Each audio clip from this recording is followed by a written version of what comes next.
அனைவருக்கும் வணக்கம். குரு அருள் இல்லையே திருவருள் இல்லை. இன்னைக்கு வியாழக்கிழமை, குரு பகவானுக்கு உரிய நாளான இந்த நாள்ல நமக்கு குரு பகவானோட அருள் எவ்வளவு முக்கியம் அப்படிங்கறத பத்தி தான் இன்னைக்கு சொல்ல போறோம். அதே மாதிரி இந்த வீடியோவை உங்களுக்கு பிடிச்சிருந்தா கண்டிப்பா லைக் பண்ணுங்க, ஷேர் பண்ணுங்க. நம்ம சேனல் பிடிச்சிருந்தா கண்டிப்பா சப்ஸ்கிரைப் பண்ணுங்க. இப்ப வாங்க நம்ம வீடியோக்குள்ள போலாம். குரு பகவான், நான் ஏற்கனவே சொல்லிட்டேன், குரு பகவான் அப்படிங்கிறவரு நவ கிரகங்கள்ல ஒருத்தர், அதாவது பூரண சுப கிரகம். அதாவது சுப கிரகம் அப்படிங்கிறது 4 மொத்தம் இருக்கு. அதுல பாத்தீங்கன்னா சந்திரன், சுக்கிரன், புதன், குரு. இதுல நமக்கு முதன்மையா சுபகாரியங்கள் நடத்தி வைக்கிறது யாருன்னு பாத்தீங்கன்னா குரு பகவான் தான். இந்த குரு பகவான் பாத்தீங்கன்னா நமக்கு வியாழக்கிழமையில வணக்கக்கூடிய ஒரு அற்புதமான கடவுள். நம்ம நிறைய பேர் என்ன பண்றோம்னா தட்சிணாமூர்த்தியையும் குரு பகவானையும் போட்டு குழப்பிக்கிறோம். இப்ப தட்சிணாமூர்த்திங்கிறது சிவரூபம், சரிங்களா? சிவனுடைய அம்சம். அவரு வேற, இந்த குரு நவ கிரகங்கள்ல இருக்கிற குரு பகவான்கிறது வேற. நம்ம பாத்தீங்கன்னா நம்ம முன்னோர்கள் ஒவ்வொரு கிரகங்களுக்கும் ஒவ்வொரு தானியங்களை நமக்கு சொல்லி வச்சாங்க. அது எதுக்காக அப்படின்னா, அந்த தானியங்கள் மூலமா நெய்வேத்தியம் செஞ்சு பசி பட்டினியோட கோவில்களுக்கு வரவங்க, முடியாதவங்களுக்கு, ஏழை எளியவர்களுக்கு நம்மளால முடிஞ்ச ஏதாவது ஒரு பிரசாதம் செய்யணும் அப்படிங்கிறதுனால ஒவ்வொரு நாளுக்கும் உரிய ஒவ்வொரு தானியம் ஒவ்வொரு கிரகங்களுக்கும் வச்சிருந்தாங்க. ஸோ பாத்தீங்கன்னா மற்ற தானியங்கள் எல்லாமே ரொம்ப சின்னதா இருக்கும். இப்ப சனி பகவானுக்கு பாத்தீங்கன்னா எள்ளு ரொம்ப பொடிசா இருக்கும், கடுகு மாதிரிதான் இருக்கும். அதை நம்ம மாலையா கோக்க முடியாது. அதே மாதிரி துவரை, அப்புறம் பாத்தீங்கன்னா கோதுமை, நெல், இது எல்லாமே பாத்தீங்கன்னா ஒவ்வொரு கிரகங்களுக்கும் உரிய தானியங்கள். இதை நம்ம மாலையா கோத்து அணிவிக்க முடியாது. ஆனா கொண்டக்கடலை அப்படின்னு சொல்ற இந்த கருப்பு சுண்டல் பாத்தீங்கன்னா ரொம்ப பெருசா இருக்கும். அதை ஊற வச்சா ரொம்ப மென்மையா இருக்கும். அதனால பாத்தீங்கன்னா அதை மாலையா கோத்து அலங்கரிக்கலாம். ஓகேங்களா? இப்ப நம்ம பக்தி செய்யறோம், அதை சரியா செய்யறோமா அப்படிங்கிறத பாக்கணும். நானுமே பாத்தீங்கன்னா தட்சிணாமூர்த்திக்கு கொண்டக்கடலை மாலை வாங்கி போட்டிருக்கேன். ஆனா அந்த தவறுகளை இப்ப கொஞ்சம் திருத்திக்கிட்டு வரலாம் அப்படின்னு சொல்லி நான் மாத்திருக்கேன். ஏன்னா நம்ம நவகிரகங்களுக்கு உரிய குரு பகவானுக்கு உரிய தானியம் தான் பாத்தீங்கன்னா கொண்டக்கடலை. நீங்க தட்சிணாமூர்த்திக்கு மஞ்சள் நிற மாலைகள் சூட்டி வழிபடலாம். அது மட்டும் இல்லாம சிவனுடைய அம்சமான எல்லா பூக்களுமே நம்ம சிவனுக்குரிய எல்லா பூக்களுமே தட்சிணாமூர்த்திக்கும் நம்ம வழிபாடு செய்யலாம். மஞ்சள் வஸ்திரம் சாத்தலாம். அவரும் குரு ஸ்தானத்துல இருக்கிறனால, தியான நிலையில இருக்கனால அவரை வியாழக்கிழமை வழிபடுறது ரொம்ப ரொம்ப நல்லது. ஆனா நம்ம குரு பகவான்கிறவரு வேற.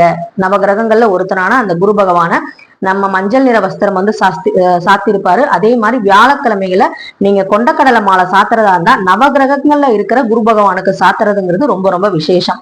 அதுக்கப்புறம் பாத்தீங்கன்னா இந்த நவ கிரகங்கள்ல அந்த சுபகிரகம் சொல்ற பூரண கிரகம் அப்படின்னு சொல்றது பாத்தீங்கன்னா இந்த வியாழன்கிற இந்த குரு பகவான் தான். அதாவது குருவருள் இல்லையே திருவருள் இல்லை. அதனாலதான் குரு பிரம்மா, குரு விஷ்ணு, குரு தேவோ மகேஸ்வரக, குரு சாட்சாத் பரபிரம்மம், தஸ்வை ஸ்ரீ குருவே நமக அப்படின்னு குருவை போற்ற விதமா இருக்கும். இந்த குரு பகவான் பாத்தீங்கன்னா குரு தோஷம்னு சொல்லி சில பேருக்கு ஜாதகத்துல சொல்லியிருப்பாங்க. அதுக்கு என்ன அர்த்தம்னா, அதுக்கு முன்னாடி நான் சொல்லிடுறேன், எனக்கு ஜோசியம், ஜாதகம் இதெல்லாம் தெரியாது. எனக்கு என்னுடைய அனுபவத்திலையும் எனக்கு தெரிஞ்ச, நான் ஜோசியம் பார்க்கும்போது சில விஷயங்கள் சொல்லியிருப்பாங்க. அதே மாதிரி நான் கொஞ்சம் படிச்ச விஷயங்கள் இருக்கும். அதை வச்சு நான் சொல்றது. இந்த குரு தோஷம் அப்படிங்கிறது ஏன்னா நிறைய பேர் பாத்தீங்கன்னா நல்லா சம்பாதிப்பாங்க, நல்ல வருமானம் வரும். ஆனா பாத்தீங்கன்னா நல்ல வழியில செலவு செய்ய முடியாது. அதே மாதிரி நிறைய கஷ்டப்பட்டு உழைப்பாங்க. அதற்குரிய அந்த பலன் பாத்தீங்கன்னா கிடைக்காம போறதுக்கு முக்கியமான காரணம் இந்த குரு தோஷம் அப்படின்னு சொல்றாங்க. அதுக்கு என்ன ரீசன் அப்படின்னு பாத்தீங்கன்னா, நம்ம ஜாதகத்துல பாத்தீங்கன்னா குருவும் சனியும், அதாவது குருவை சனி பாக்குறது அப்படிங்கிறது பாத்தீங்கன்னா ரொம்ப ரொம்ப குரு தோஷம் உள்ள ஒரு ஜாதகம் அப்படின்னு சொல்லுவாங்க. அந்த மாதிரி பார்க்க கூடாது. குருவோட சாரத்துல சனியும் சனியோட சாரத்துல குருவும் இருந்தாலுமே அது குரு தோஷம் உள்ளதுன்னு சொல்லுவாங்க. அதுக்கு பரிகாரமா தான் நம்ம வியாழக்கிழமையில போய் குரு பகவானை வழிபாடு செய்யறோம். குரு பகவானுக்கு உரிய மஞ்சள் வஸ்திரம், மஞ்சள் நிற பூக்கள், கொண்டக்கடலை, அவருக்குரிய தானியமான கொண்டக்கடலை, இதை நீங்க மாலையா சாற்றுறதுக்கு பதிலா நீங்க அதை வேக வச்சு அதை நெய்வேத்தியமா நீங்க சாமிக்கு படைச்சு அங்க வர கோவில்களுக்கு வர பக்தர்கள், காக்கா, குருவி, இந்த மாதிரி சில ஜீவராசிகளுக்கு நம்ம உணவு அளிக்கிறோங்கிறது ரொம்ப ரொம்ப நல்லது.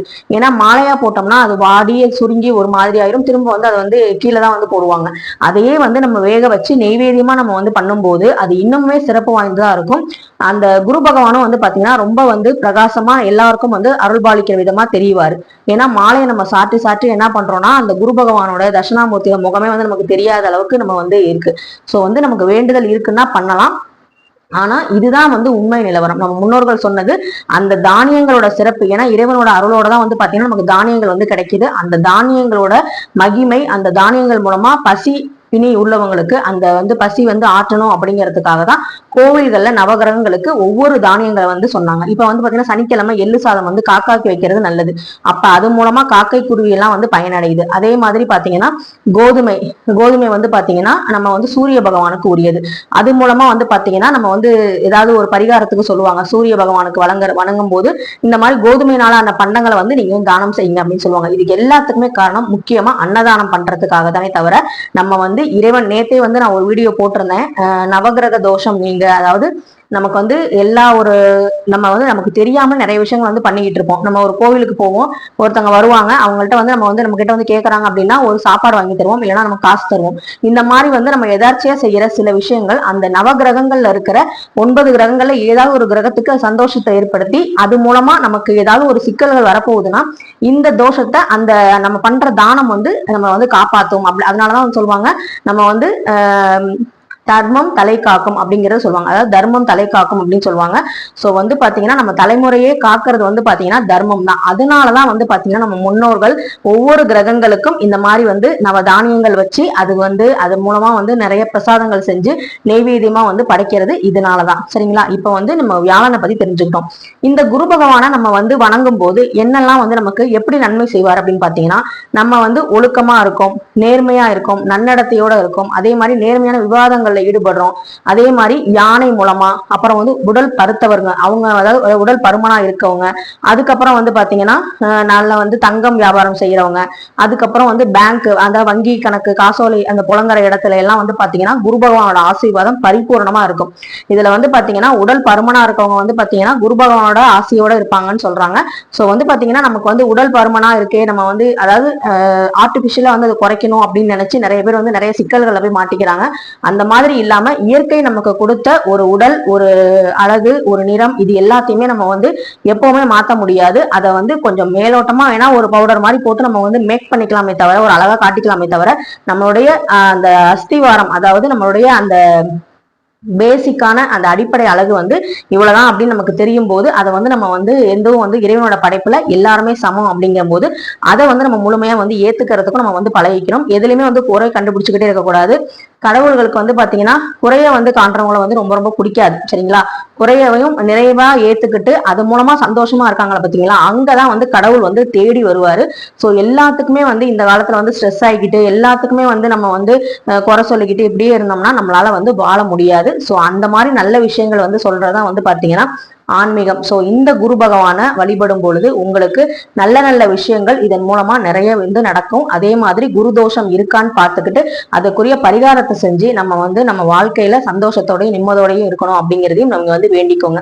அது மட்டும் இல்லாம மஞ்சள் நிறம் வந்து அந்த வஸ்திரமோ இல்ல மஞ்சளை வந்து நீங்க தானமா பண்றது வந்து பாத்தீங்கன்னா வியாழக்கிழமைகள்ல ரொம்ப ரொம்ப நல்லது. அதே மாதிரி மோதிர விரலால, அதாவது இந்த மோதிர விரலால நம்ம குங்குமம் வந்து வச்சுக்கணும். அந்த மாதிரி மோதிர விரலால வந்து குங்குமம் வந்து வச்சுக்கிறதுங்கிறது பாத்தீங்கன்னா குரு பகவானுக்கு ரொம்ப ரொம்ப பிடிச்சமான விஷயம். அதனால வந்து சில அதிர்ஷ்டங்கள் வரும். அதனாலதான் வெறுநெத்தியோட நம்ம வெளியே போக கூடாது.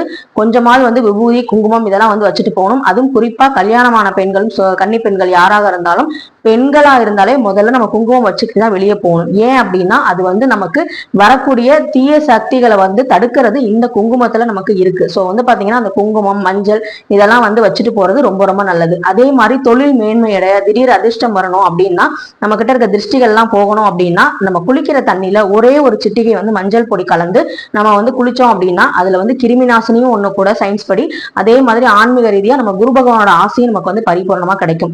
சோ இந்த மாதிரி வந்து நல்ல நல்ல விஷயங்கள் வந்து நீங்க தெரிஞ்சுக்கிட்டு அது மூலமா வந்து நீங்க வந்து பயனடையணும்னு தான் இந்த வீடியோ உங்களுக்காக கொடுக்குறேன். நேத்து வந்து பாத்தீங்கன்னா நவ கிரகங்கள் வந்து எப்படி வந்து சந்தோஷப்படுவாங்க நம்ம செய்யற சின்ன சின்ன செயல்கள்னால, சின்ன சின்ன நல்லதுனால நமக்கு என்னெல்லாம் வந்து பெனிஃபிட்ஸ் இருக்கும் அப்படின்னு சொல்லி நேத்து ஒரு வீடியோ போட்டிருந்தேன். இன்னைக்கு அதோடைய பார்ட் 2 நீங்க நினைச்சுக்கலாம். ஏன்னா வந்து பாத்தீங்கன்னா நமக்கு வந்து நவகிரகங்கள் கோள்கள் தான் வந்து ரொம்ப ரொம்ப முக்கியம். கோள்களோட இயக்கத்துலதான் வந்து பூமியே வந்து இயங்குது. சோ அந்த மாதிரி வந்து நீங்க வந்து அந்த கோள்களை வந்து வணங்குங்க. கோள்களை வணங்கும் போது முழுமுதற் கடவுளான விநாயகரோட அருளும் அந்த முருகனோட அருளும் பெருமாளுடைய அருளும் பரிபூர்ணமா கிடைக்கும். அதே மாதிரி ஈஸ்வரனோட அருளும் நமக்கு பரிபூர்ணமா கிடைக்கும். சோ இந்த மாதிரி விஷயங்கள் நடக்கும்போது நம்ம வாழ்க்கையில நமக்கு வந்து வரக்கூடிய சில பிரச்சனைகள், எதிரிகளால வரக்கூடிய தொல்லைகள், இது எல்லாமே வந்து நீங்கி நமக்கு வந்து நல்ல விஷயங்கள் எல்லாமே நடக்க ஆரம்பிக்கும். தடைகள் எல்லாமே நீங்கும். சோ வந்து இந்த வீடியோ உங்களுக்கு ரொம்ப ரொம்ப பிடிச்சிருக்கும். இனிமேல் அது கொண்டக்கடலை வந்து மாலை போடுறீங்கன்னா கொஞ்சம் யோசிச்சு போடுங்க. அப்படி எல்லாரும் போடுறாங்க போடுறாங்கன்னா நம்மளும் போடணும்னு அவசியம் இல்லை. அதுக்கு பதிலாக நீங்க நெய்வேத்தியமா செஞ்சு 4 பேருக்கு வந்து பசிக்கு வந்து உணவா வந்து கொடுங்க. அது ரொம்ப ரொம்ப நல்லது. ஸோ இந்த வீடியோ உங்களுக்கு பிடிச்சிருந்தா லைக் பண்ணுங்க, ஷேர் பண்ணுங்க, மறக்காம சப்ஸ்கிரைப் பண்ணுங்க. நெக்ஸ்ட் வீடியோல பார்க்கலாம். தேங்க்யூ.